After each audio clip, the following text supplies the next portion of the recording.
Antes de comenzar la historia, escribe en los comentarios de dónde eres. Disfruta de la historia. Nadie entendió lo que estaba pasando hasta que la puerta del aula se abrió. Cuando se abrió, la clase terminó. Y también la reputación de Eleanor. El sonido metálico de la manija rompió el silencio. Como un aviso. 30 estudiantes dejaron de hablar al mismo tiempo. Eleanor Briggs, de pie frente al pizarrón, seguía escribiendo lentamente unas líneas de Matar a un ruiseñor, su novela favorita para enseñar sobre empatía y justicia. Por unos segundos, todo parecía normal. Pero la quietud que la rodeaba tenía algo distinto, no era atención, era miedo. Cuando se giró, encontró al director parado en la puerta, acompañado por 2 empleados de la escuela. Ninguno se atrevía a mirarla directamente. Eleanor pensó que tal vez había ocurrido un accidente, una emergencia. Sonrió, sin sospechar el desastre que venía. ¿Sucede algo, señor Harris?, preguntó con voz suave. El director respondió sin mirarla: señora Briggs, necesito que nos acompañe, por favor. Lo dijo en un tono extraño, formal, sin espacio para preguntas. Eleanor parpadeó, confundida. ¿Ahora mismo? Pero la clase apenas comenzó. No hubo respuesta. Uno de los empleados ya estaba recogiendo su bolso. Fue entonces cuando se escuchó, desde una de las últimas filas, un susurro que partió el aire. ¿Hizo algo malo?, murmuró una alumna, pero lo suficientemente alto para que todos oyeran. Esa frase bastó para sellar el momento.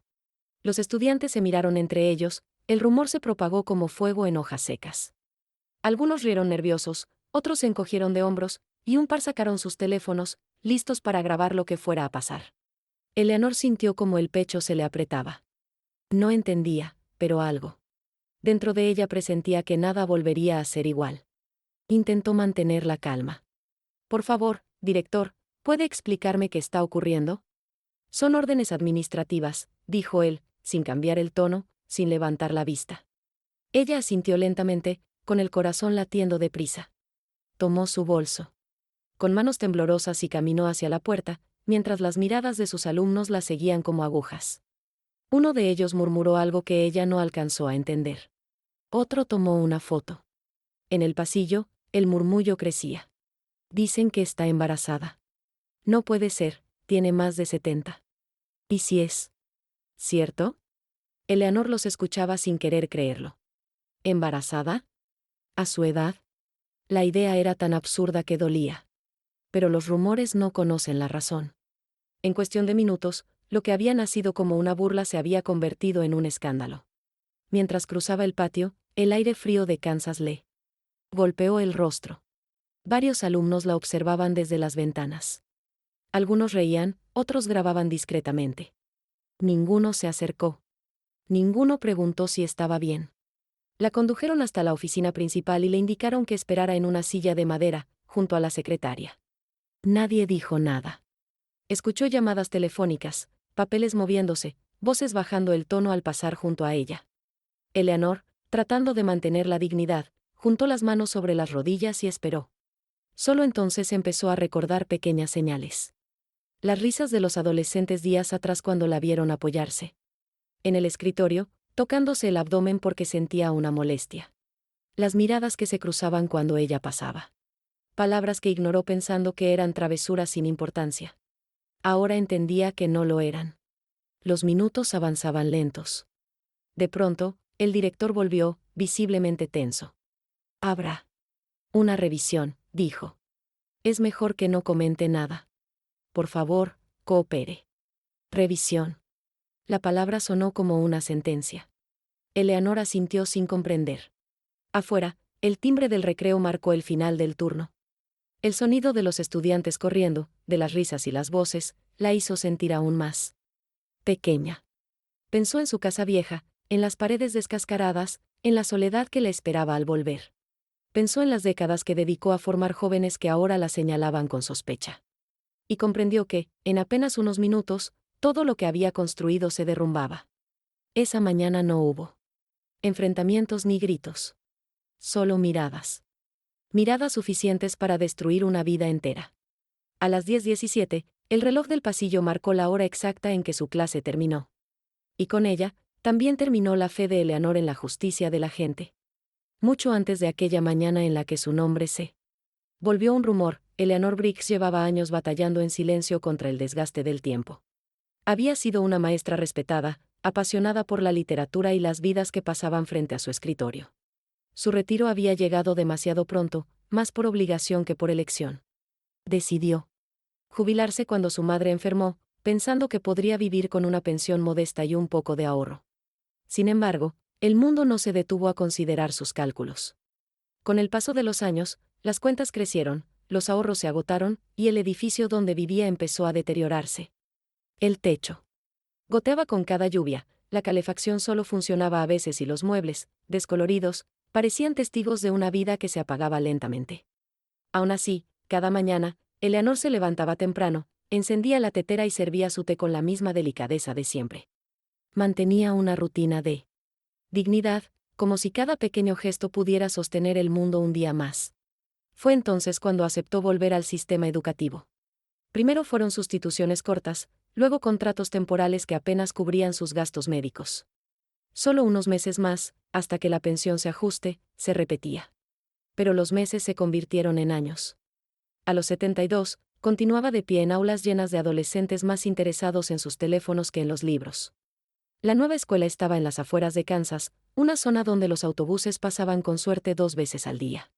Eleanor caminaba 20 minutos cada mañana para llegar a la parada más cercana, cuidando de no resbalar en los días de hielo. Sus manos temblaban al sostener los barandales del transporte, pero ella fingía que era por el frío y no por el cansancio. Al principio, los estudiantes la miraban con curiosidad. ¿Cuántos años tiene?, preguntaban en voz baja. Demasiados para seguir aquí, decía otro, riendo. Eleanor respondía con una sonrisa cortés. Había aprendido a no tomarse nada personal. En su carrera, cientos de jóvenes habían pasado por momentos de rebeldía, y siempre creyó que con paciencia se puede enseñar. Incluso a los más difíciles. Pero lo que enfrentaba ahora era distinto: desinterés, impaciencia, un tipo de crueldad nueva que venía del aburrimiento y la distancia emocional. Aún así, seguía intentando. Les hablaba de personajes literarios que enfrentaban la injusticia, de la importancia de la empatía y del valor de mantener la dignidad incluso en el fracaso. A veces uno o dos la escuchaban de verdad, y eso bastaba para que ella continuara. Eleanor vivía sola. Su hijo, Dean, trabajaba en otro estado y rara vez llamaba. Cuando lo hacía, era para pedirle dinero o algún favor bancario. Te llamó pronto, prometía siempre al colgar. Pero no llamaba. Ella evitaba juzgarlo, recordando las dificultades de su juventud. La vida moderna es complicada, se decía a sí misma. Sin embargo, cada silencio prolongado dolía más que la pobreza. Las noches en su casa eran largas. La televisión acompañaba, aunque más por el sonido que por el contenido. Comía sopa instantánea, revisaba viejos álbumes de fotos y trataba de no pensar demasiado en los años que habían pasado tan deprisa. Solo cuando el ruido del viento golpeaba las ventanas, se permitía llorar un poco, sin lágrimas visibles. Solo un temblor leve en la respiración. En una de esas noches, mientras doblaba ropa, notó un dolor en el abdomen. No le dio importancia al principio. Tomó un analgésico genérico y se fue a dormir. Días después, el dolor volvió, acompañado de una sensación de presión. Pensó en ir al médico, pero él, seguro que tenía como sustituta, no cubría todas las consultas y el transporte hasta la clínica costaba demasiado. Ya se me pasará, decidió. El dolor se fue, pero el abultamiento no. Con el tiempo, el volumen creció. No lo suficiente para llamar la atención de inmediato, pero sí lo justo para que algunas alumnas empezaran a notarlo. Eleanor disimulaba usando suéteres largos, pero los susurros no tardaron en llegar. Parece embarazada, escuchó una vez detrás de la puerta del baño. Fingió no oír. En el fondo, algo le dolió más que la frase, la pérdida del respeto. A pesar de todo, seguía llegando temprano, saludando con educación y entregando trabajos puntualmente corregidos. Los directivos la consideraban una maestra confiable, aunque no se tomaban la molestia de aprender su nombre. Para la institución, era solo un reemplazo temporal más. Para ella, cada clase era un intento de seguir sintiéndose útil. Una tarde, al salir del aula, encontró al director hablando con un grupo de padres. Notó que se callaron al verla. En ese instante, supo que algo estaba gestándose a sus espaldas. No imaginó la magnitud. Nadie la preparó para el tipo de vergüenza que estaba por vivir. Aquella noche, mientras preparaba la ropa para el día siguiente, se observó en el espejo. El reflejo era extraño. Su rostro, envejecido, conservaba todavía una mirada amable, pero sus ojos mostraban cansancio. Se tocó el abdomen, incómoda. Un leve temblor la recorrió. Por un breve momento pensó en cancelar la clase del día siguiente. Pero no podía darse ese lujo. Necesitaba el ingreso, y sobre todo, necesitaba sentirse vista. Así fue como amaneció el día del escándalo, cansada, preocupada, pero decidida a seguir. Caminó hasta la parada del autobús con sus cuadernos bajo el brazo, ignorando el viento helado. No sabía que estaba dando los últimos pasos hacia el aula donde su dignidad sería destrozada. No sabía que ese día su historia dejaría de ser suya para convertirse en la versión que otros quisieran contar. La última vez que Dean llamó fue un martes por la noche, 3 semanas antes del incidente. Eleanor estaba sentada en la cocina, con una sopa tibia entre las manos y la televisión encendida de fondo. Cuando vio el nombre de su hijo en la pantalla del teléfono, el corazón le dio un brinco. Siempre le pasaba lo mismo, una mezcla de alegría y miedo, como si cada llamada pudiera traer una buena noticia o confirmar lo que ya sabía. «Hola, mamá», dijo Dean, con prisa en la voz. «Hola, hijo. Qué gusto escucharte». Hubo un silencio breve. Eleanor conocía ese silencio. Era el espacio donde Dean buscaba las palabras para pedir algo sin que sonara como un favor. Lo había escuchado tantas veces que ya podía anticipar la frase exacta. «Oye, mamá, ¿crees que podrías prestarme algo este mes? Es que tuve un gasto fuerte con el carro y ando corto». Eleanor cerró los ojos un instante. Su cuenta bancaria apenas sostenía las facturas de luz y agua. El sueldo de sustituta llegaba con retraso, y la pensión no alcanzaba ni para cubrir los medicamentos que ya había dejado de comprar. Pero era su hijo. Y una madre, por más cansada que esté, siempre encuentra la manera. «¿Cuánto necesitas?», preguntó, con la voz serena. «Unos 300. Te los devuelvo el mes que entra, te lo prometo». Ambos sabían que esa promesa no se cumpliría. Pero ninguno lo dijo. Eleanor anotó los datos y prometió hacer la transferencia al día siguiente. Luego intentó extender la conversación. «¿Y cómo estás? ¿Cómo va el trabajo?». «Bien, mamá, todo bien. Oye, estoy manejando ahorita, luego te llamo». «Con calma, sí». «Claro, hijo. Cuídate mucho». «Tú también. Te llamo pronto». Colgó. Eleanor dejó el teléfono sobre la mesa y miró la sopa, ya fría. «Te llamo pronto». Esa frase se había repetido tantas veces que ya no significaba nada. Era solo una forma educada de terminar la llamada, un gesto automático que reemplazaba lo que realmente debería decirse: «Te extraño, ¿cómo te sientes? ¿Necesitas algo tú?». Dean tenía 46 años. Vivía en Indiana, trabajaba en una empresa de logística y llevaba una vida que Eleanor apenas conocía. No sabía si tenía pareja, ni si seguía frecuentando la iglesia donde lo bautizó de niño. Las conversaciones eran tan breves que no dejaban espacio para esas preguntas. No siempre fue así. Cuando Dean era pequeño, Eleanor lo llevaba a la biblioteca todos los sábados. Le leía en voz alta hasta que él se quedaba dormido con la cabeza apoyada en su regazo. Juntos armaban rompecabezas, cocinaban galletas y caminaban por el parque hasta que oscurecía.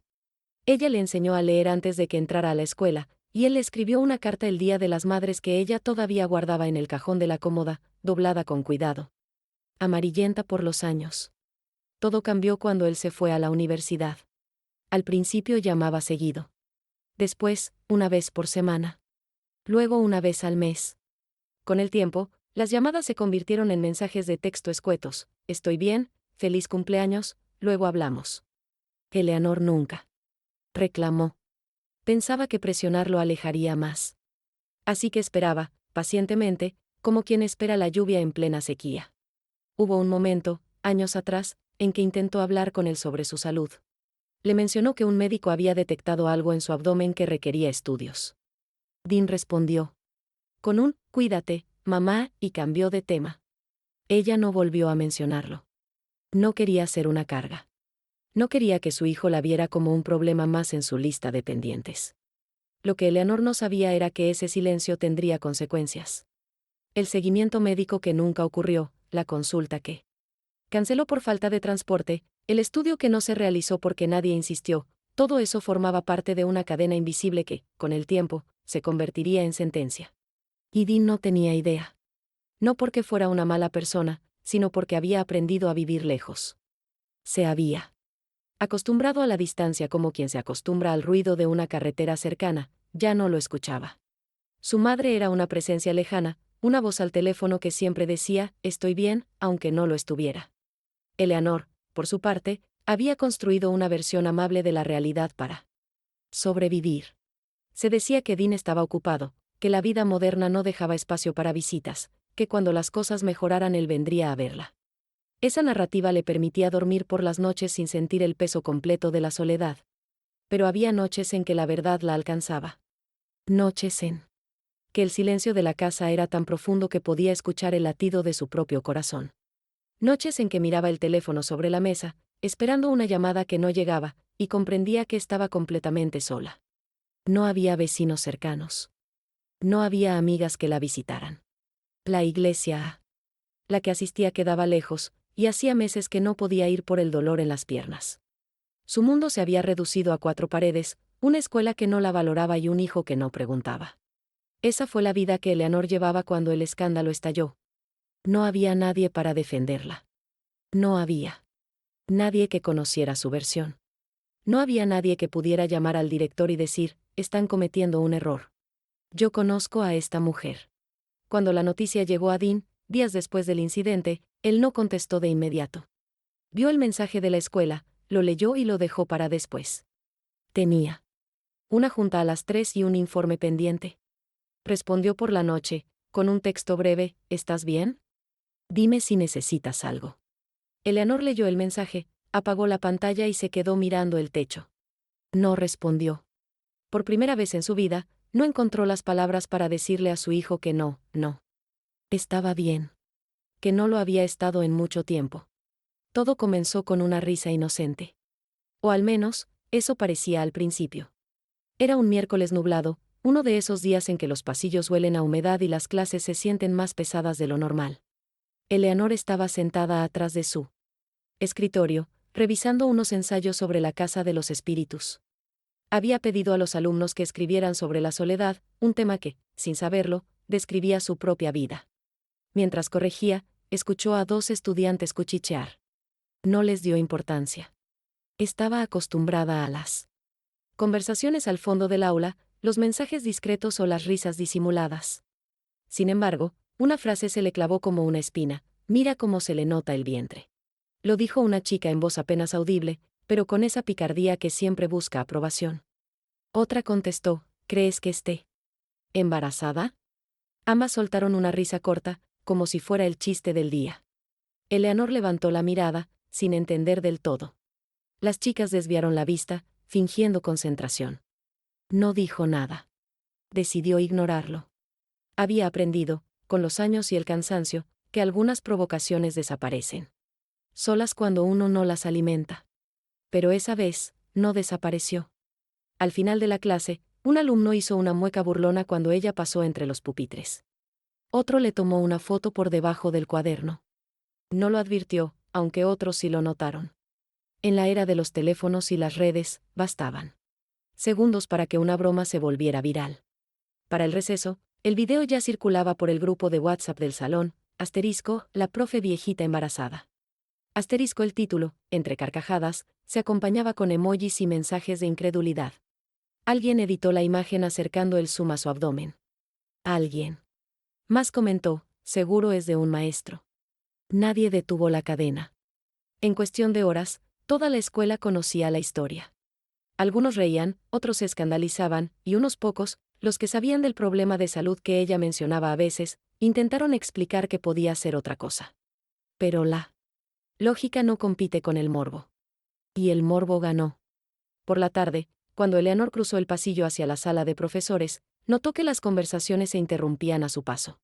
Sonrisas incómodas, saludos a medias. No entendía nada, pero sentía la tensión alrededor. ¿Pasa algo?, preguntó a una colega joven. La mujer dudó un momento antes de responder. Han estado diciendo cosas raras, pero no les haga caso. Ya sabe cómo son los alumnos. Eleanor asintió, aunque su pecho empezó a dolerle. ¿Qué cosas raras? ¿Por qué nadie era directo? Esa noche, mientras preparaba las calificaciones en su cocina, recordó un detalle. Unos días antes, una alumna había intentado tomarle una foto para el anuario escolar. Ahora se daba cuenta de que no había ningún anuario. Lo sintió como un golpe tardío, una ofensa que recién comprendía. El jueves, el rumor ya había llegado a los padres. Una madre se acercó a la dirección disgustada. ¿Cómo es posible que una mujer embarazada de esa edad siga dando clases? ¿Qué mensaje da a nuestros hijos? El director, sorprendido, intentó aclarar que no tenía información al respecto. Pero cuando otros padres comenzaron a llamar, la presión aumentó. En las escuelas públicas, la imagen lo es todo, y cualquier comentario puede convertirse en una queja formal. A mediodía, varios maestros comentaban que la supervisión distrital había solicitado informes sobre Eleanor. Ella, ajena aún al alcance de lo que pasaba, continuaba corrigiendo tareas. Solo notaba que la miraban distinto. Algunos, con pena. Otros, con recelo. En el salón, los murmullos crecían. Un grupo de alumnas observaba cada movimiento, cómo se sentaba, cómo se inclinaba al recoger un cuaderno. Cada gesto era interpretado, analizado, convertido en prueba.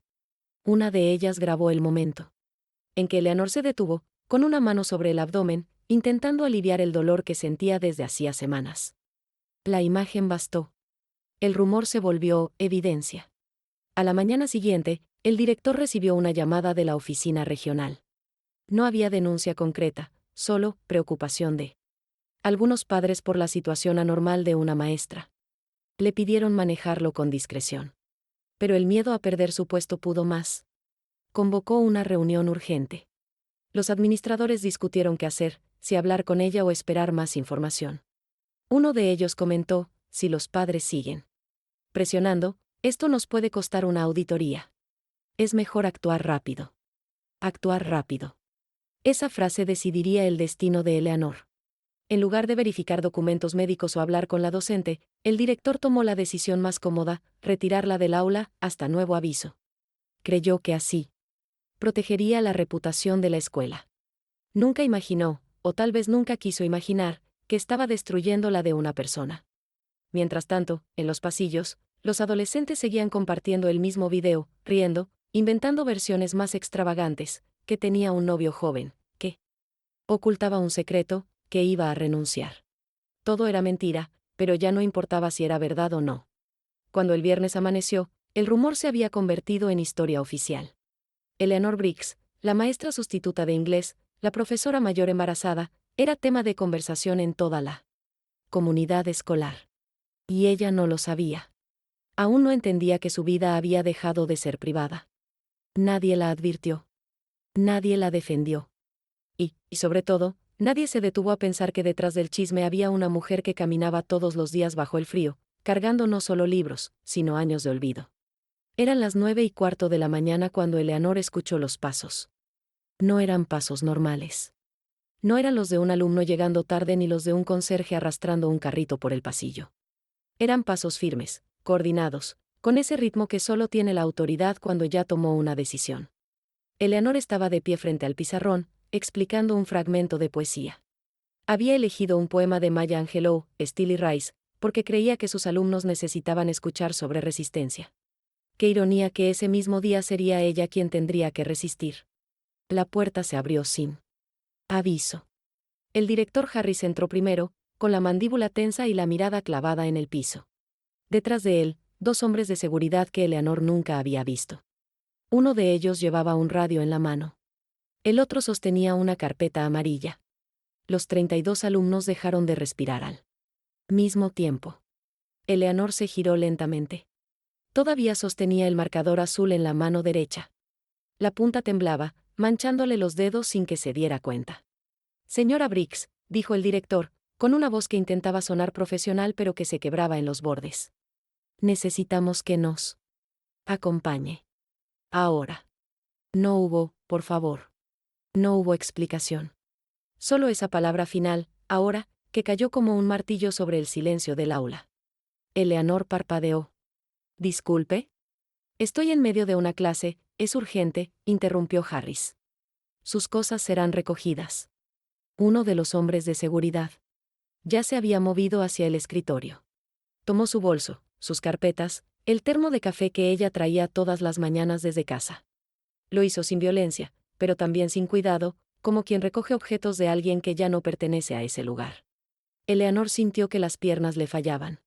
Miró a sus alumnos buscando alguna señal de comprensión, algún rostro que le dijera que todo estaba bien. Pero lo que encontró fue peor que el silencio, encontró miedo. Los muchachos la miraban como se mira a alguien que está siendo arrestada. Algunos bajaron la cabeza. Otros sacaron los teléfonos debajo de las bancas.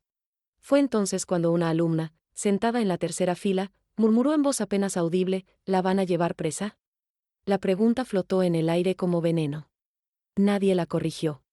Nadie dijo, no, tranquila. El director simplemente ignoró el comentario y repitió, señora Briggs, por favor. Eleanor dejó el marcador sobre la mesa. Le temblaban las manos de una forma que no podía controlar. Recogió su suéter del respaldo de la silla y caminó hacia la puerta con pasos cortos, inseguros, como si el piso pudiera abrirse debajo de sus pies en cualquier momento. Al cruzar el umbral, el pasillo estaba vacío, pero no silencioso. Las puertas entreabiertas de otros salones dejaban escapar miradas curiosas. Maestros asomaban la cabeza. Un grupo de alumnos, parados junto a los casilleros, la observaron pasar con los ojos muy abiertos. Alguien dijo en voz baja, es ella. La del video. Eleanor escuchó la frase pero no volteó. Apretó los labios y siguió caminando, concentrándose en el sonido de sus propios zapatos sobre el linóleo gastado. Cada paso resonaba como una cuenta regresiva. Al pasar frente al baño de mujeres, alcanzó a verse en el reflejo borroso del vidrio. No sé. Reconoció. La mujer que caminaba escoltada por dos guardias no se parecía a la profesora que había dedicado 40 años de su vida a la educación. Parecía una desconocida. Parecía una sospechosa. En el patio, el sol de la mañana contrastaba cruelmente con lo que estaba viviendo. Hacía un día hermoso. Los pájaros cantaban sobre los cables de luz. Un grupo de estudiantes jugaba baloncesto sin prestar atención. Pero otros sí la vieron. Y grabaron. Un muchacho levantó su teléfono sin disimulo. Una chica, desde una ventana del segundo piso, transmitía en vivo. Nadie le pidió que dejara de hacerlo. Eleanor bajó la mirada. Sintió que las lágrimas querían salir, pero las contuvo. No iba a darles eso. No iba a llorar frente a quienes la estaban tratando como criminal sin haberle dicho siquiera de que se la acusaba. La condujeron hasta la oficina administrativa. Le indicaron que se sentara en una silla de plástico, junto a la puerta, a la vista de todos los que entraban y salían. No había privacidad. No había consideración. El director desapareció detrás de una puerta cerrada. Los guardias se quedaron de pie, uno a cada lado, como si ella pudiera escapar. Como si quisiera hacerlo. Eleanor se sentó despacio. Las manos le temblaban sobre las rodillas. El dolor en el abdomen, que llevaba semanas ignorando, ahora pulsaba con fuerza, como si su propio cuerpo le recordara que algo estaba terriblemente mal. Pasaron 10 minutos. Luego 20. Luego 40. Nadie le ofreció agua. Nadie le explicó nada. La secretaria contestaba llamadas sin mirarla. Un par de maestros pasaron frente a ella, bajaron la vista y siguieron de largo. Fue en ese momento, sentada en aquella silla bajo la luz blanca de los fluorescentes, cuando Eleanor comprendió algo que cambiaría su forma de ver el mundo para siempre. No importa cuántos años dediques a los demás. No importa cuántas vidas toques, cuántos libros compartas, cuántas mañanas de frío cruces para llegar a tiempo. Cuando el sistema decide que eres un problema, te borra. Sin explicación. Sin defensa. Sin nombre. Solo. Eres el expediente que alguien tiene que cerrar antes de las 5. La patrulla llegó a la escuela poco después del mediodía. Eleanor seguía sentada en la misma silla de plástico donde la habían dejado hacía más de 2 horas. Nadie le había explicado nada. Nadie le había ofrecido comida ni agua. Solo el zumbido constante del aire acondicionado y el tecleo lejano de la secretaria le recordaban que el mundo seguía funcionando a su alrededor. Cuando vio a los dos oficiales cruzar la puerta de la oficina administrativa, algo dentro de ella se encogió. No era miedo exactamente. Era algo peor, la certeza de que todo se estaba saliendo de control y de que ella no tenía ningún poder para detenerlo. Uno de los oficiales era joven, de expresión seria y movimientos calculados. El otro, mayor, llevaba un bigote canoso y una libreta abierta en la mano. Ninguno la saludó al entrar. Simplemente se detuvieron frente a ella y el más joven habló primero: «¿Usted es Eleanor Briggs?» «Sí, soy yo», respondió, con la voz más firme que pudo reunir. «Necesitamos hacerle algunas preguntas. ¿Puede acompañarnos?» No le dijeron que tenía derecho a un abogado. No le informaron de qué se trataba la denuncia. Solo la guiaron hacia una oficina vacía al final del pasillo, donde la sentaron frente a un escritorio metálico y cerraron la puerta. El oficial mayor se sentó al otro lado. Abrió su libreta. La miró fijamente. «Señora Briggs, ¿desde cuándo trabaja en esta escuela?» «Desde hace casi 3 años. Soy maestra sustituta de literatura». «¿Y en todo ese tiempo, ha tenido algún tipo de relación personal con alumnos o personal de la institución?» Eleanor frunció el ceño. «¿Relación personal?» «No entiendo la pregunta».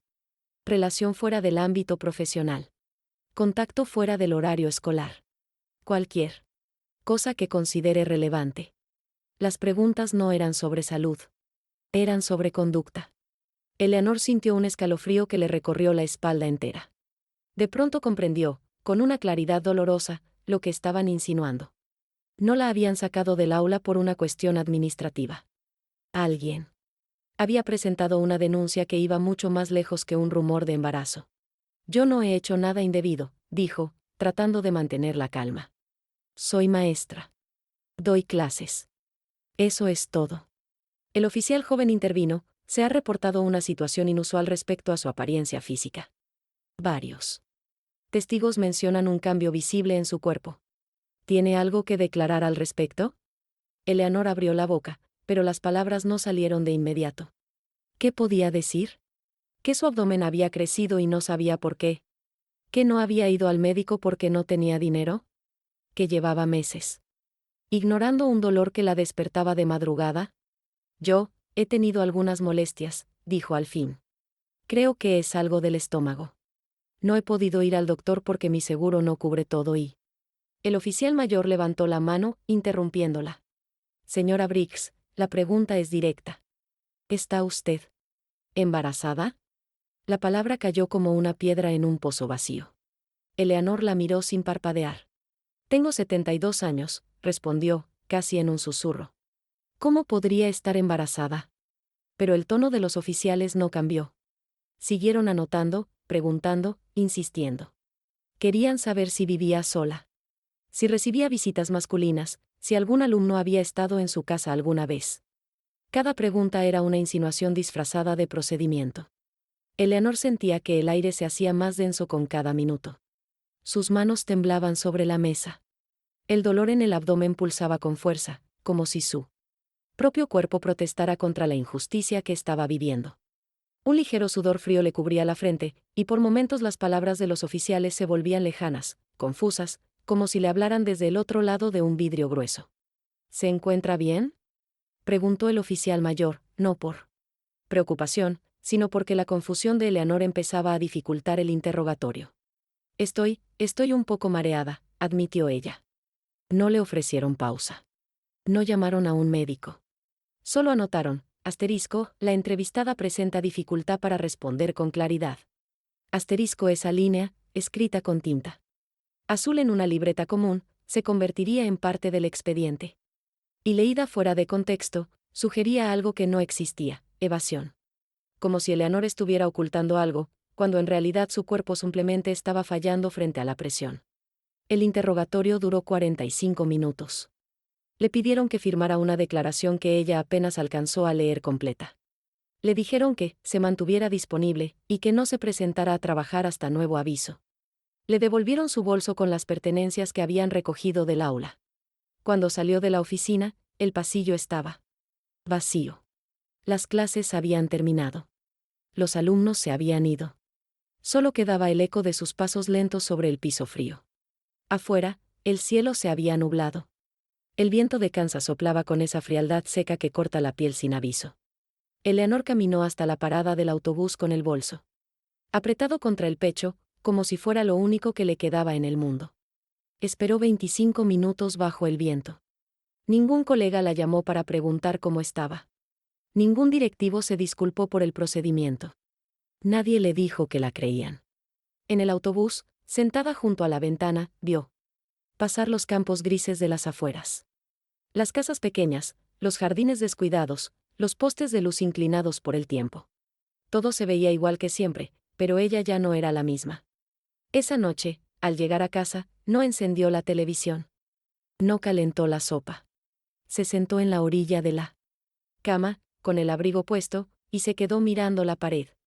Las preguntas de los oficiales seguían resonando en su cabeza. No habían preguntado si estaba enferma. No habían preguntado si necesitaba ayuda. Solo habían preguntado si había hecho algo malo. Y eso, para Eleanor, dolió más que cualquier diagnóstico. La ambulancia no llegó por decisión de Eleanor. Fue el departamento de policía quien solicitó una evaluación médica como parte del protocolo de la denuncia. No por preocupación hacia ella, sino para documentar el caso. Necesitaban un informe clínico que respaldara o descartara la sospecha. Para ellos, Eleanor no era una paciente. Era evidencia. La trasladaron al hospital público del condado, un edificio gris con paredes descascaradas y pasillos que olían a desinfectante barato. Eleanor entró por la puerta de urgencia sostenida del brazo por una enfermera joven que la miraba con una mezcla de compasión y curiosidad. Le asignaron una camilla en un cubículo separado por cortinas verde pálido. Le pidieron que se pusiera una bata. Obedeció sin decir nada. El primer médico que la atendió era un residente de tercer año. Revisó la orden policial, leyó las pocas líneas que describían el motivo de la evaluación y levantó la mirada hacia Eleanor con expresión confusa. Señora Briggs, voy a necesitar hacerle un examen general. ¿Tiene algún historial médico reciente que debamos considerar? Eleanor negó con la cabeza. No he ido al doctor en bastante tiempo. ¿Cuánto tiempo aproximadamente? Ella miró hacia el techo, intentando recordar. Tal vez 4 años. Quizás 5. El residente anotó las cifras sin comentarios, pero algo cambió en su expresión. 5 años sin atención médica a los 72 años no era solo un dato, era una señal de alarma. Buscaron su expediente en el sistema estatal. Lo que encontraron fue casi un vacío. Registros antiguos, fragmentados, con fechas de más de una década atrás. Consultas generales por dolor de espalda, una revisión dental incompleta y, al final de la lista, una nota breve de un médico de familia que decía, *C. Detecta anomalía abdominal. Se recomienda seguimiento con especialista. Paciente informada. La fecha del registro era de 7 años atrás. No había notas posteriores. No había seguimiento. No había nada. El residente llamó a su supervisor. Juntos revisaron la nota antigua y ordenaron estudios inmediatos, análisis de sangre, ecografía abdominal y una tomografía. Mientras esperaban los resultados, una trabajadora social se acercó para completar el expediente. ¿Tiene algún familiar que podamos contactar?, preguntó con amabilidad. Tengo un hijo. Vive en Indiana, respondió Eleanor. ¿Quiere que lo llamemos? Eleanor dudó un momento. No, no quiero preocuparlo. La trabajadora social anotó el dato y, discretamente, agregó una observación en el margen, paciente presenta aislamiento social significativo. Sin red de apoyo familiar activa. Mientras tanto, en la sala de espera, el oficial que la había acompañado revisaba su teléfono con impaciencia. Para él, aquello era un trámite más. Un caso raro que probablemente se cerraría en un par de días. No tenía idea de lo que los estudios estaban a punto de revelar. La ecografía fue la primera en arrojar resultados. La técnica que realizó. El estudio se detuvo varias veces durante el procedimiento, moviendo el transductor con cuidado, repitiendo ángulos, ampliando imágenes. Su rostro, profesionalmente neutro, dejó escapar un gesto apenas perceptible, una ligera presión en los labios, como quien contiene una mala noticia. Voy a pedir Que un especialista revise esto, dijo, sin dar más detalles. Eleanor sintió desde la camilla, con los ojos fijos en el techo blanco. Sentía el gel frío sobre el abdomen y una presión constante que ya no podía ignorar. No preguntó qué habían visto. Tal vez porque, en algún rincón de su mente, ya lo sospechaba. Media hora después, el supervisor del residente entró al cubículo con una expresión que Eleanor reconoció de inmediato. La había visto antes, décadas atrás, cuando un médico le dijo que su madre tenía cáncer. Era esa mezcla de profesionalismo y tristeza contenida que solo aparece cuando las noticias no son buenas. Señora Briggs, comenzó el doctor, sentándose a su lado, los estudios preliminares muestran una masa considerable en la zona abdominal. Necesitamos realizar más pruebas para determinar su naturaleza exacta, pero puedo decirle con certeza que no se trata de un embarazo. Eleanor cerró los ojos. No de alivio. De agotamiento. ¿Es algo grave?, preguntó, sin abrir los ojos. El doctor guardó silencio un momento. Todavía es pronto para dar un diagnóstico definitivo. Pero quiero ser honesto con usted, la masa es grande, y el hecho de que no haya habido seguimiento médico en tantos años complica el panorama.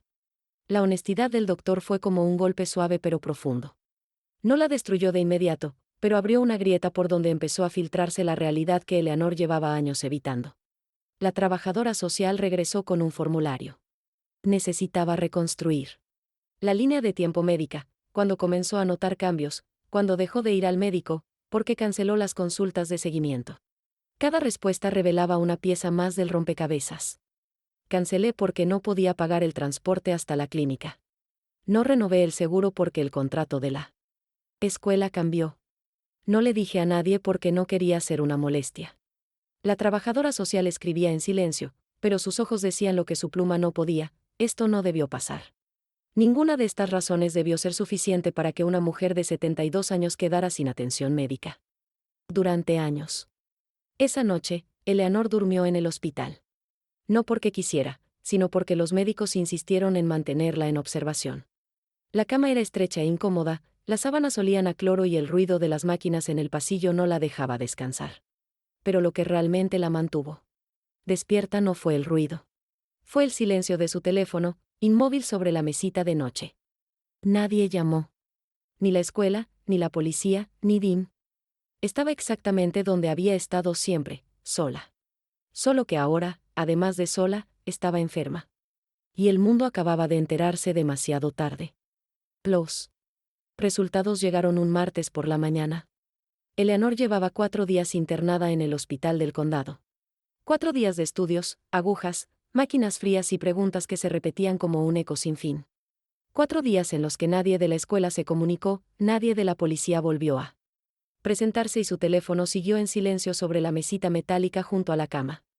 Había dormido poco. Las noches en el hospital eran largas, interrumpidas por el pitido de los monitores, los pasos de las enfermeras y ese tipo de oscuridad artificial que nunca termina de ser noche ni permite que sea día. Eleanor pasaba las horas mirando el techo, contando las manchas de humedad como si fueran estrellas en un cielo que ya no podía ver desde ahí. Esa mañana, el doctor Menéndez entró a su cubículo con una carpeta gruesa bajo el brazo. Lo acompañaba la trabajadora social y una enfermera que Eleanor no había visto antes. Los tres tenían esa expresión contenida que ella ya conocía. La misma que vio cuando le dijeron lo de su madre. La misma que aparece cuando las palabras pesan más que el silencio. Señora Briggs, comenzó el doctor, sentándose en la silla junto a la cama. Ya tenemos los resultados completos de todos los estudios.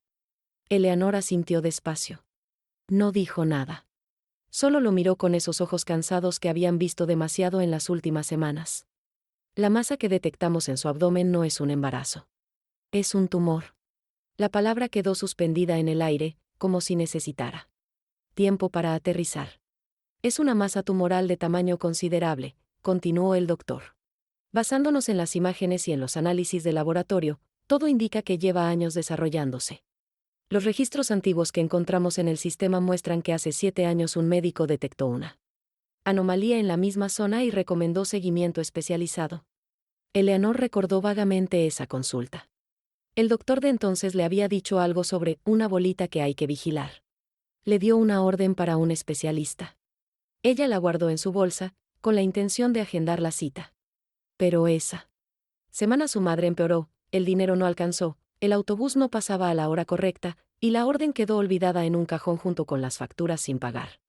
Si esa anomalía se hubiera tratado en su momento, dijo el doctor Menéndez, con un tono que intentaba ser clínico pero no podía esconderla tristeza, las probabilidades de recuperación habrían sido muy altas.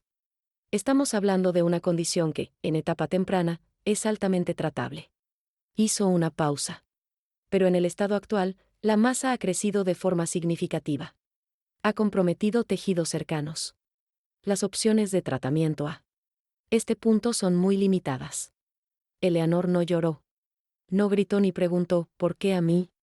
Solo bajó la mirada hacia sus manos, arrugadas y temblorosas, y las observó como si fueran de alguien más. ¿Cuánto tiempo?, preguntó, casi en un susurro. El doctor la miró con honestidad. Es difícil dar una cifra exacta. Pero debemos hablar de cuidados paliativos. De calidad de vida.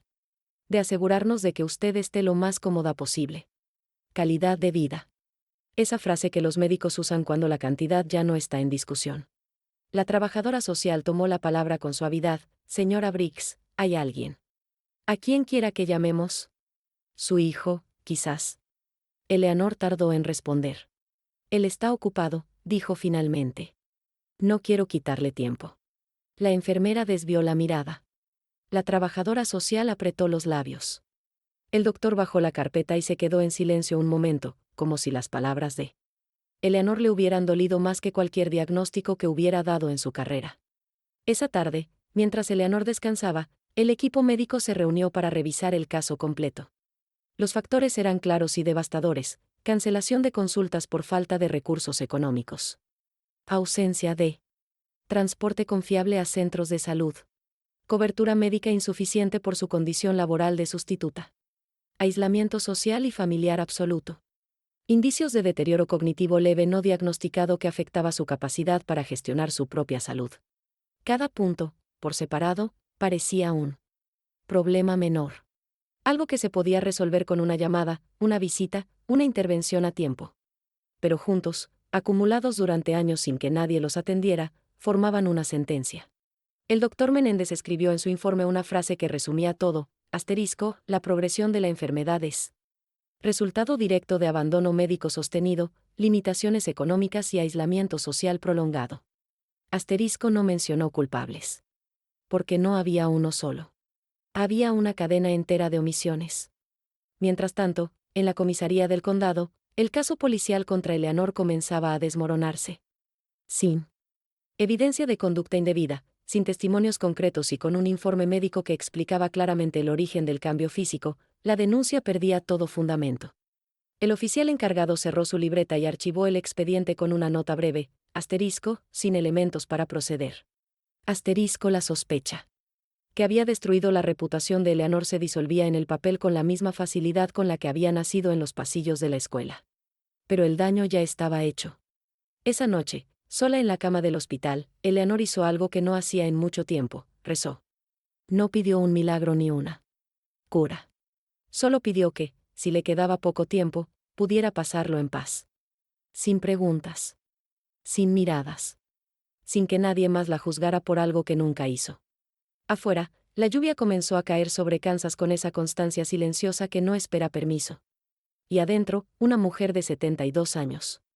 Cerraba los ojos sabiendo que su cuerpo le había estado pidiendo ayuda durante años.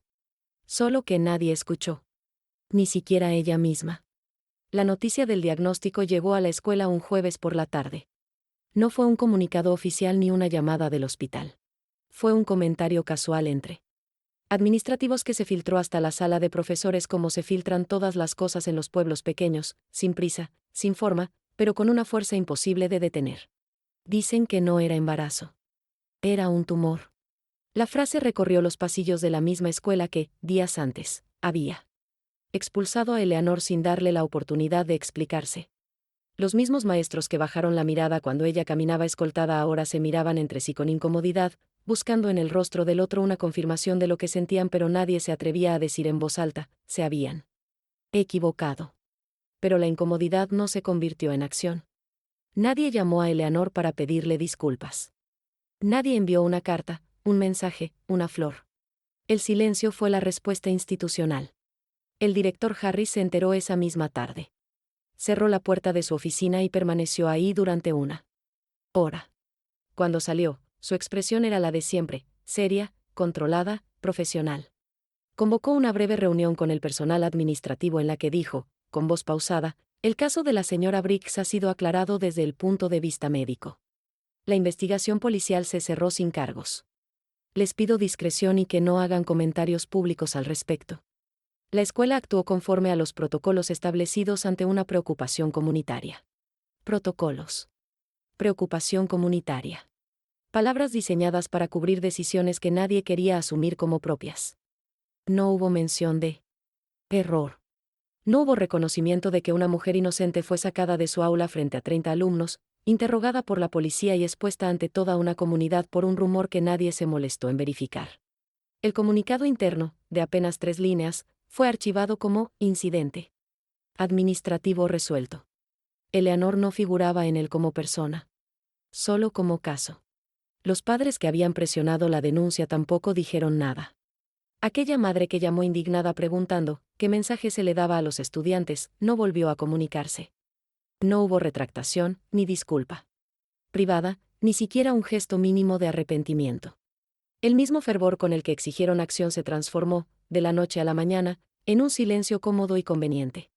Porque así funciona la indignación cuando descubre que estaba equivocada, desaparece. No se corrige. Se esconde.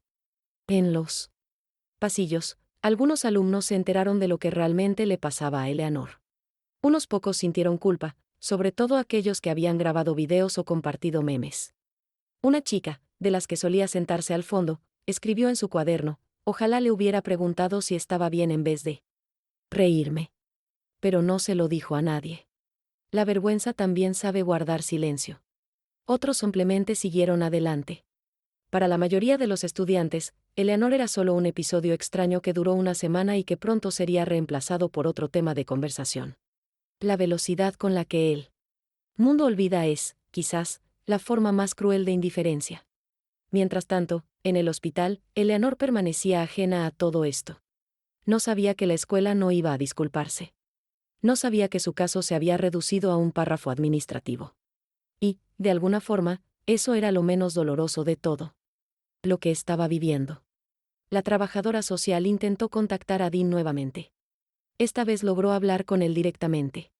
Le explicó la situación médica de su madre con delicadeza, esperando una reacción inmediata, un vuelo reservado, una promesa de visita, al menos una pregunta sobre cómo estaba. Dean escuchó en silencio. Luego preguntó, ¿es operable? No en este momento. Estamos hablando de cuidados paliativos. Otro silencio. Entiendo. Déjeme ver cómo organizo mis cosas y le confirmo. No confirmó ese día. Ni al siguiente. Envió un mensaje de texto a Eleanor 3 días después. Mamá, ya me enteré. Estoy viendo cómo ir. Aguanta. Aguanta. Como si resistir fuera una elección y no una condena. Eleanor leyó el mensaje, lo guardó y no respondió. Ya no tenía energía para fabricar excusas que justificaran la ausencia de su hijo. Ya no podía seguir diciéndose que Dean estaba ocupado, que la vida moderna era difícil, que pronto vendría. La verdad era simple y devastadora, no era prioridad. No lo había sido en años. En la escuela, la vida continuó con normalidad el lunes siguiente. Un nuevo sustituto ocupó el lugar de Eleanor. Los alumnos recibieron al maestro joven con curiosidad y, en cuestión de horas, la dinámica del aula se restableció como si nada hubiera cambiado. Los libros que Eleanor había dejado sobre el escritorio fueron guardados en una caja y llevados al almacén. Nadie preguntó qué hacer con ellos. Nadie preguntó qué hacer con ella. El director Harris mantuvo su puesto. La junta escolar no abrió investigación. Los padres volvieron a sus rutinas. El sistema educativo siguió funcionando con la misma inercia de siempre, absorbiendo el incidente como un cuerpo de agua absorbe una piedra, con una ondulación breve que desaparece sin dejar rastro. Y en un cubículo de hospital, separada del mundo por cortinas delgadas y paredes grises, Eleanor miraba por la ventana los mismos campos de Kansas que había cruzado cientos de veces camino a la escuela. Solo que ahora no iba a ningún lado. Y nadie venía hacia ella. La injusticia no siempre grita. A veces, simplemente se encoge de hombros y sigue caminando. Y eso es exactamente lo que hizo. Eleanor fue trasladada a la unidad de cuidados paliativos un viernes por la tarde. No hubo despedida. No hubo ceremonia. Solo el sonido de una camilla rodando por el pasillo del hospital, empujada por un enfermero que no conocía su nombre y que tarareaba una canción en voz baja mientras giraban en la esquina hacia el ala sur del edificio. La habitación era pequeña, más silenciosa que el resto del hospital. Tenía una ventana que daba a un estacionamiento vacío y, más allá, a una franja de cielo gris, que parecía no terminar nunca. Le asignaron una cama junto a la pared, con sábanas limpias y una manta delgada color crema. Sobre la mesita de noche, alguien había dejado un vaso de plástico con agua y un control remoto para la televisión que colgaba del techo. Eleanor no encendió la televisión. Se quedó mirando la ventana, con las manos cruzadas sobre el pecho, sintiendo como el dolor pulsaba debajo de la piel como un reloj que marca el tiempo al revés. Ya no intentaba ignorarlo. Había aprendido, en esas últimas semanas, que ignorar las cosas no las hace desaparecer. Solo les da tiempo para crecer. La enfermera de turno, una mujer robusta de sonrisa cálida, se acercó para ajustarle la vía intravenosa. ¿Necesita algo, señora Briggs? Eleanor la miró un momento y negó con la cabeza. Solo silencio, dijo. Hace mucho que no tengo silencio de verdad. La enfermera asintió, le acomodó la almohada y salió sin hacer ruido, cerrando la puerta con esa suavidad que solo se usa en los lugares donde la gente va a descansar por última vez. Dean llegó al tercer día. Apareció en la puerta de la habitación con una maleta pequeña, el cabello despeinado y ojeras profundas que delataban un vuelo nocturno. Se quedó parado en el umbral unos segundos, como si necesitara permiso para entrar. Eleanor lo vio y, por un instante, sus ojos recuperaron un brillo que llevaba meses apagado. «Hola, mamá», dijo Dean, con la voz quebrada. «Hola, hijo». Se acercó despacio. Se sentó en la silla junto a la cama y le tomó la mano. No dijo nada más durante un largo rato. Solo se quedó ahí, sosteniendo esos dedos fríos y delgados que alguna vez le enseñaron a escribir su nombre, que le preparaban el almuerzo cada mañana y que corregían sus tareas con tinta roja y paciencia infinita. «Perdóname», murmuró. Al fin. Eleanor apretó su mano con la poca fuerza que le quedaba. «No hay nada que perdonar, Dean. Estás aquí. Eso es suficiente». Pero ambos sabían que no era suficiente. Que, aquí, había llegado demasiado tarde. Que los años de distancia no se borran con un vuelo nocturno ni con una mano sostenida. Junto a una cama de hospital. Dean lo sabía, y el peso de esa verdad se le notaba en los hombros caídos y en la forma en que evitaba mirar las máquinas conectadas al cuerpo de su madre. Se quedó 2 días. Firmó los papeles que la trabajadora social le presentó. Autorizó los procedimientos paliativos. Habló brevemente con el doctor Menéndez, quien le explicó lo que Eleanor ya sabía, que la enfermedad era tratable años atrás, que la progresión fue consecuencia directa del abandono, que no había marcha atrás. Dean asintió a todo sin preguntar demasiado. No por indiferencia, sino porque cada respuesta le confirmaba algo que no podía soportar, que él también era parte de esa cadena de omisiones. La segunda noche, mientras Eleanor dormía, Dean salió al pasillo y llamó a la escuela. Pidió hablar con el director. Le contestaron que el señor Harris no estaba disponible y que cualquier consulta debía hacerse por escrito a la oficina del distrito. Colgó sin dejar mensaje.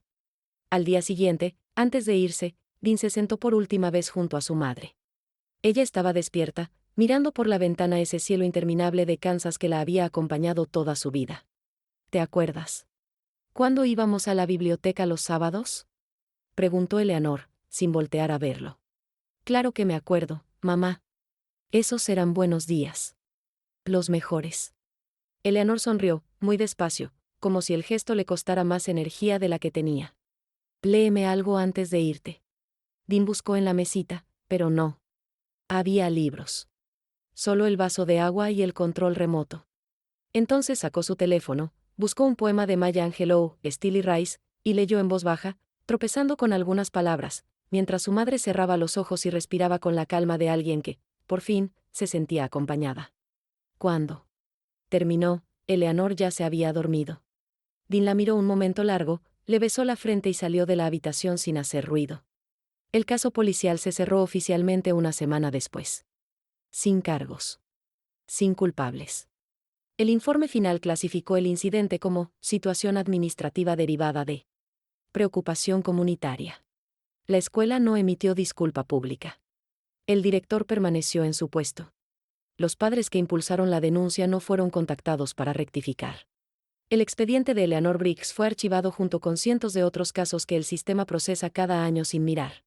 2 veces. No hubo un responsable único. Hubo una secuencia, interpretación sin verificación, decisiones institucionales anticipadas, abandono sostenido. Un rumor que nadie detuvo. Una consulta médica que nadie pagó. Un hijo que nadie llamó. Una mujer que nadie escuchó. Cada etapa fue pequeña. El resultado, no. El caso fue encerrado. Sin revisión pública. Sin corrección proporcional. Como muchos otros. Si esta historia te tocó el corazón, me gustaría saber de dónde nos estás viendo. Déjalo aquí en los comentarios junto con tu opinión, cada mensaje que escribes nos ayuda a seguir contando historias que merecen ser escuchadas. Y si aún no estás suscrito, este es un buen momento. Suscribirte es gratis y nos ayuda mucho más de lo que imaginas a seguir trayendo relatos como el de Eleanor. Gracias por quedarte hasta el final.